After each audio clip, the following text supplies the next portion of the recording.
Hello friends, trade learners channel पर आप सभी का स्वागत है।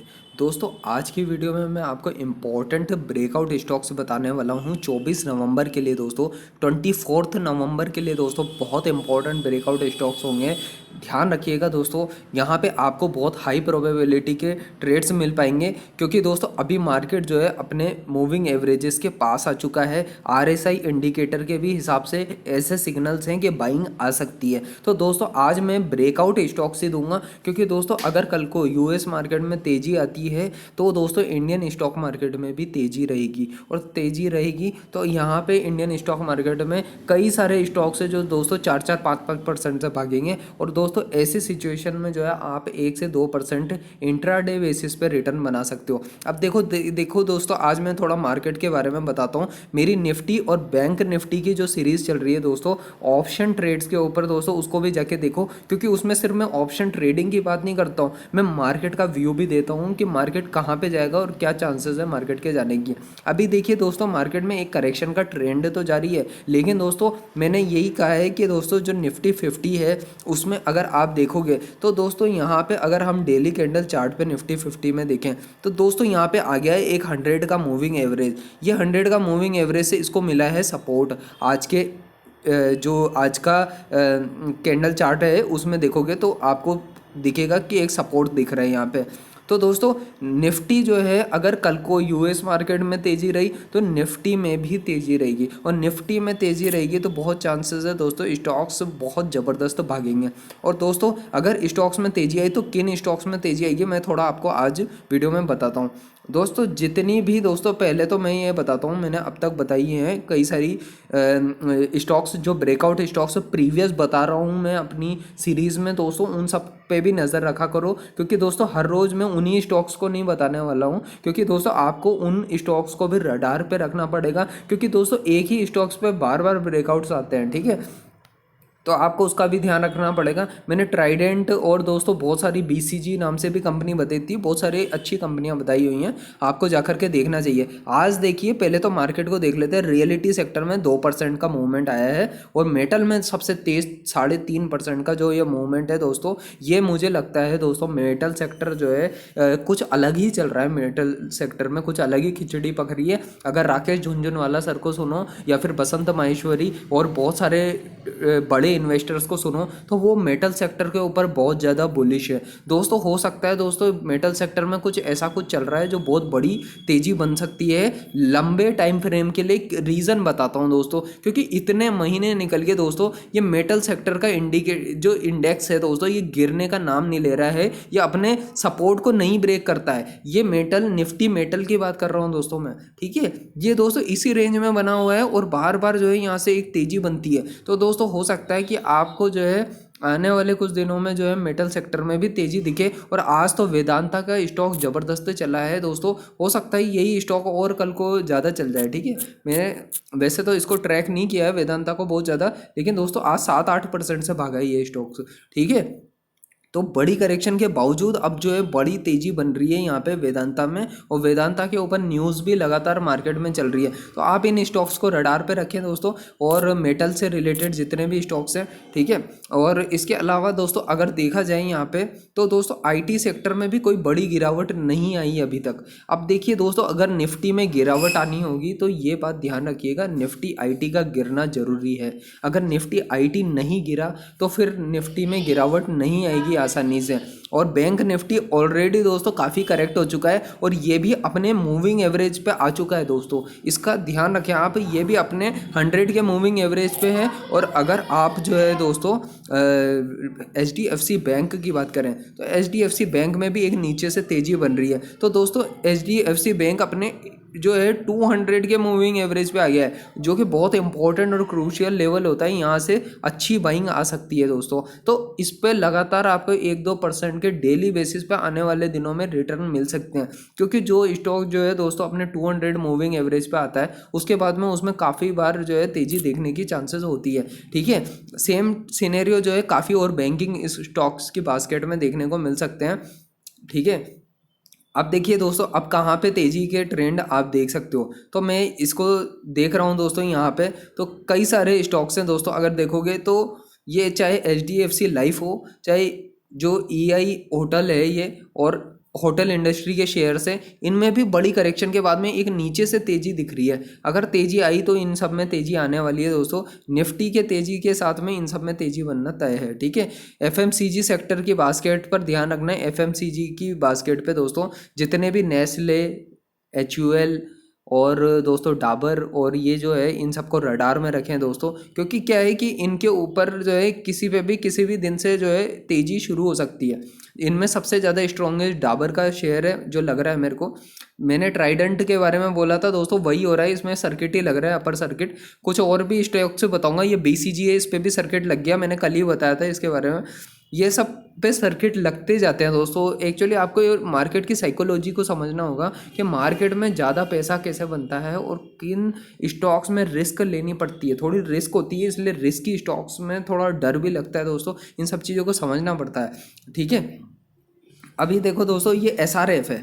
SRF पर नज़र गड़ा के रखना देखो बहुत ध्यान से, क्योंकि ये एक केमिकल और टेक्सटाइल टाइप की कंपनी है। और दोस्तों जिस तरीके से इसका स्टॉक भागा है ना, अब देखो इसमें नीचे से बढ़िया तेज़ी बनी है। ये जो तेज़ी है ना दोस्तों, ये मेरे को ऐसा लगता है क्योंकि देखिए जिस तरह से ट्राइडेंट एक कंपनी है टेक्सटाइल की, ये भी एक टेक्सटाइल टाइप की कंपनी है लेकिन ये केमिकल की भी है। तो यहाँ पे एक तेज़ी बनी है दोस्तों, तो मैं उम्मीद करता हूँ एक बड़ी तेज़ी में भी कन्वर्ट हो सकती है वापस से, और फिर रोज़ ब्रेकआउट आपको दिखते रहेंगे, ठीक है। अगर आप ऐसे स्टॉक्स को, अगर आप रिस्क टेकर हो और ये मार्केट वैसे तो दोस्तों करेक्शन का चल रहा है, अगर ये करेक्शन जारी रही तो ये स्टॉक भी वापस से और नीचे जा सकते हैं। तो इसलिए जो है दोस्तों आपकी अपनी रिस्क है, आपको खुद को सोचना है। जिस तरीके से इसका प्रॉपर कंसोलिडेशन हुआ है, इससे मुझे लगता है दोस्तों अगर यहाँ से बाई करते हो तो 2500 तक के भी टारगेट या 2400 तक के भी टारगेट आपको ईजिली पोजिशनल से अचीव हो जाएंगे। और यही मैं चाहता हूं कि आपके पैसे बने दोस्तों।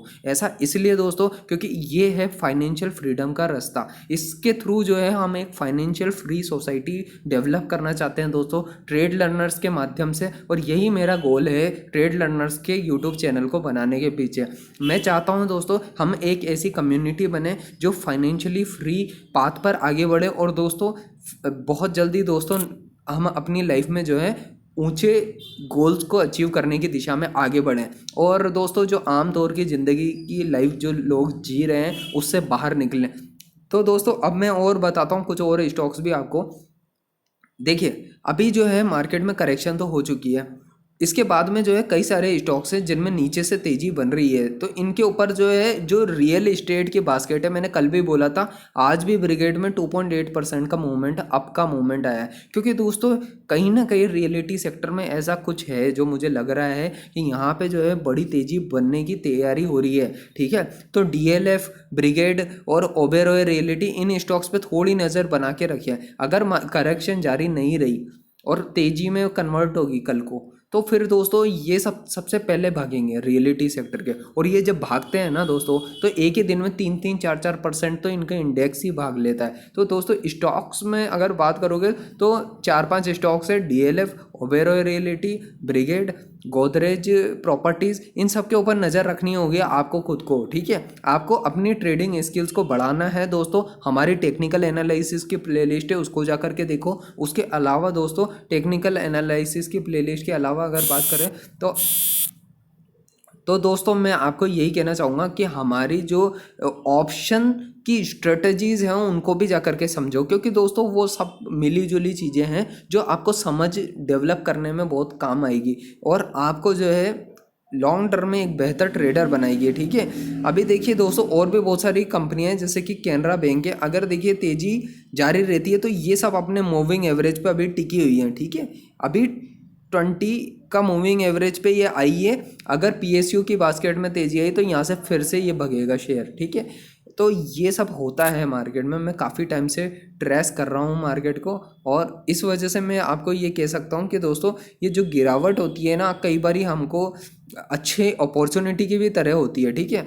अभी देखिए दोस्तों और भी कई सारे शेयर हैं, लेकिन ये आपको खुद को मार्केट की सिचुएशन देख करके जो है समझना पड़ेगा कि आप किन स्टॉक्स के साथ जाना चाहते हो। अब देखिए बारबेक्यू के स्टॉक को मैंने बताया था। अब ये दोस्तों जिस तरह से क्या है कि ये स्टॉक है, मैंने इस दिन बताया था, अगले दिन सर्किट लग गया, लेकिन फिर उसके अगले दिन नीचे गिरावट आ गई। अब मैं खुद भी कुछ नहीं कर सकता, आपको बचा नहीं सकता हूँ। अब यही है कि इस पर फिर सर्किट लग गया है, अब कल को फिर सर्किट लग जाएगा। मैं एज अ टेक्निकल ट्रेडर की तरह यही कहूँगा, मोमेंटम ट्रेडिंग ऐसी ही होती है दोस्तों। आप यहाँ पे बाई करोगे तो होल्ड करके अगर 10% तक का मूवमेंट आएगा ना, तो इस पर बहुत तेज़ी से आ जाएगा, जबकि आपको जो है दूसरे स्टॉक से रिटर्न बनाना वो जो है मुश्किल हो जाएगा। ठीक है, तो इस तरह से होता है मार्केट में। ठीक है, इवन मार्केट दोस्तों कई बार मौका भी नहीं देता है, कब सर्किट ही लग जाता है स्टॉक के ऊपर। ठीक है, ग्रीव्स कॉटन पर नज़र रखो दोस्तों, और रेगुलर नज़र रखो। मुझे लगता है यहाँ पे एक बड़ी तेज़ी की शुरुआत हो रही है, और ये स्टॉक जो है ना बड़ा मल्टीबैगर भी तो हो सकता है अगर तेज़ी जारी रहती है, क्योंकि ये कंपनी जो है, मैंने पहले भी दिवाली स्टॉक्स में, अगर आपने वो वीडियो नहीं देखी है मेरी दिवाली स्टॉक्स वाली, तो मैंने उसमें भी बताया था कि दोस्तों ग्रीव्स कॉटन मुझे बहुत अच्छा लगता है, क्योंकि दोस्तों ये जो कंपनी है ना, ये ईथर नाम से जो है स्कूटर बना रही है, बना चुकी है दोस्तों, और उसको सेलिंग कर रही है। ये ई सेक्टर के जो व्हीकल्स होते हैं दोस्तों, उसके ऊपर काम कर रही है ईथर, और इसके ऊपर आपको नज़र रखनी चाहिए, और मेरे को लगता है कि बड़ा मूव दिखेगा। अभी देखिए दोस्तों, पेटीएम में देखिए वॉलेटाइल जो है 10% का अप मूव भी आ गया, लेकिन दोस्तों मैं बिल्कुल रेफर नहीं करता हूँ ऐसी कंपनियाँ जो इसमें इतनी गड़बड़ घोटाल चल रहा हो। अगर 2 दिन तक लगातार 15% से कोई स्टॉक गिर रहा है, तो इनसे दूर रहना चाहिए हमको। TTML के बारे में ही कल बोला था, आज 5% का सर्किट लग गया, देखिए। ठीक है, इस तरह से होता है। एक ये कंपनियों पे भी नज़र रखिए दोस्तों, त्रिवेणी टर्बाइन और ये नवीन फ्लोरिन। कल तो मैंने शॉर्टिंग के लिए बोला था, नवीन फ्लोरिन के लिए, लेकिन दोस्तों ये यही है कि अगर मार्केट में जो है अगर तेज़ी जारी रहती है दोस्तों, अगर ये तेज़ी, तो ये नवीन फ्लोरिन बहुत तेज़ मूवमेंट देगा। देखिए एक ही दिन में 9% का मूव दिया है, और अपने मूविंग एवरेज पे आते ही से ही मूवमेंट दिया है, देखिए। तो ये जो है बहुत पॉजिटिव सिग्नल्स होते हैं कई बार स्टॉक्स के, और ये बहुत फास्ट मूवमेंट देते हैं, और हमको अच्छे से रिटर्न एक ही दिन में इंट्राडे में 1-2% का रिटर्न मिल जाता है। मैंने त्रिवेणी टर्बाइन, TRI टर्बाइन का भी बोला आपको, इन सब पे नज़र रखो।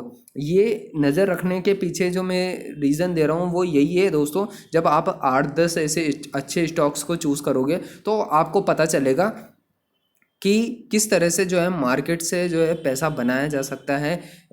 और देखिए दोस्तों, और भी कंपनियां हैं होने को तो, लेकिन मैं यही कहूँगा दोस्तों, आप इन पे तो नज़र रखिए कम से कम। और लॉरस लैब से नीचे से एक तेज़ी बन रही है, इस पे ध्यान रखिए। देखिए नौकरी कंपनी बहुत अच्छी है, कंपनी बहुत बहुत अच्छी है, मुझे बहुत पसंद है। पहले मेरे पोर्टफोलियो में भी थी, मैं हाइज पे जाकर के बेच देता हूँ स्टॉक्स को। अगर ये स्टॉक मुझे जो है दोस्तों 5,500 के आसपास दिखा, 5,500 के आसपास दिखा, तो मैं वापस से जो है दोस्तों इस स्टॉक को खरीदूंगा। ठीक है, ये मैं बता रहा हूँ, ये बहुत अच्छी कंपनी है, मेरे को रियली पसंद है। लेकिन ये क्या है, 100 डे के मूविंग एवरेज पे मिल रही है, तो मैं 100 डे के मूविंग एवरेज पे आमतौर पर जो है लॉन्ग टर्म के लिए स्टॉक्स को खरीदना नहीं पसंद करता हूँ। मैं 200 डे के मूविंग एवरेजेस का वेट करता हूँ, और अच्छी क्वालिटी की कंपनीज को 200 डे के मूविंग एवरेज पे खरीदता हूँ। तो दोस्तों ये कंपनी को मैं जो है 7,000 के ऊपर के लेवल पे ही बेच चुका था। ठीक है, तो मार्केट में जो है तेज़ी जब बनती है, तो हमको जो है सस्ते में खरीदना और महंगे में बेचना होता है। एज अ पोजिशनल ट्रेडर मैं ये बात कर रहा हूँ, ये एज अ इंट्राडे ट्रेडर नहीं बात कर रहा हूँ। इंट्राडे में के लिए भी ये काफ़ी अच्छा स्टॉक है दोस्तों, कई बार बहुत अच्छे मूवमेंट देता है। और साथ ही साथ मैं कहूँगा दोस्तों, आप जो है इंडिया मार्ट के स्टॉक पे भी ध्यान रखें। इंडिया मार्ट बहुत बढ़िया कंपनी है, और दोस्तों मेरे को लगता है कि अगर तेज़ी बनी, तो ये इंडिया मार्ट, नौकरी जैसे स्टॉक वापस से जो है अच्छा रिटर्न देंगे। ठीक है, अच्छा मूवमेंट भी देंगे। टाटा एलेक्सी देखो दोस्तों, अभी मूविंग एवरेज पे अपने वापस से आया। आप देखो मूविंग एवरेज पे आया, ये अपने 50 के मूविंग एवरेज पे आया, एक बाइंग बनी है यहाँ पे ज़बरदस्त। अगर कल को तेज़ी आई, तो यही स्टॉक आपको भागता हुआ दिखेगा, 1 से 2% का रिटर्न डेफिनेटली दे करके जाएगा। ये बात ध्यान रखना आप। ठीक है, अभी देखिए दोस्तों, और भी बहुत सारे स्टॉक्स हैं, लेकिन क्या है कि आप इतने ट्रेड्स ले नहीं पाओगे, और ना ही आपको समझ पड़ेगा कि किस तरह से ट्रेड लेना चाहिए। ठीक है, तो अभी तो मैं यही कहना चाहता हूँ दोस्तों, आप इतने स्टॉक्स पर ध्यान रखें। बाकी तो कंपनियाँ बहुत सारी हैं, मैं अपने ये लिस्ट शॉर्ट लिस्ट करके बहुत सारी रखता हूँ, उसके बाद में जो है एट द एंड मार्केट में डिसाइड करता हूँ कि किसके साथ मुझे जाना है। एक और कंपनी बता देता हूँ, कैम्स नाम से कंपनी है दोस्तों, ये मेरी पसंदीदा कंपनी थी, लेकिन दोस्तों क्या हुआ कि ये आईपीओ के टाइम पे मेरे से छूट गई। तो आईपीओ में जो है मैं लगाया नहीं पाया, और आईपीओ में पैसा कई बारी लॉटरी तो है वो लगती तो है नहीं आसानी से। तो क्या है कि कैम्स जैसी कंपनी जो है ना, शानदार कंपनी है ये। देखिए मैं आपको इसका लॉजिक बताता हूँ। ये जो है मेरे को लगता है कि बड़ा मूवमेंट आएगा यहाँ पे, बड़ा मूवमेंट आएगा। कैम्स को अगर आप होल्ड करके रखते हो ना, तो दोस्तों ये स्टॉक जो है आपको लंबे टाइम फ्रेम में जो है 3,800 4,000 तक के भी रिटर्न दे सकता है। एक बढ़िया कंसोलिडेशन चल रहा है इस स्टॉक के ऊपर, और मैं उम्मीद करता हूँ ये बड़ा जो है अच्छा स्टॉक साबित हो सकता है। अगर पोजिशनली भी लेते हो तो भी बहुत अच्छा है ये स्टॉक, ठीक है।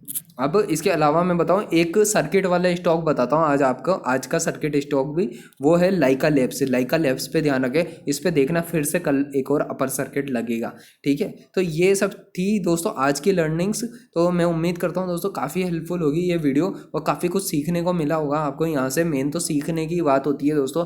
अगर आप लर्निंग कर रहे हो, सीखने के पर्सपेक्टिव से चल रहे हो, तो आपको भविष्य में बहुत कुछ फ़ायदे मिलेंगे हमारे ट्रेड लर्नर्स के यूट्यूब चैनल पे। हो सकता है दोस्तों कई ट्रेड्स चलें और कई ट्रेड्स नहीं भी चलेंगे, लेकिन दोस्तों मेन बात ये है कि आपने क्या सीखा वो मैटर करता है, और यही ट्रेड लर्नर्स का पर्पज़ है। तो दोस्तों वीडियो के साथ अगर आप अभी तक बने रहे तो उसके लिए बहुत बहुत धन्यवाद।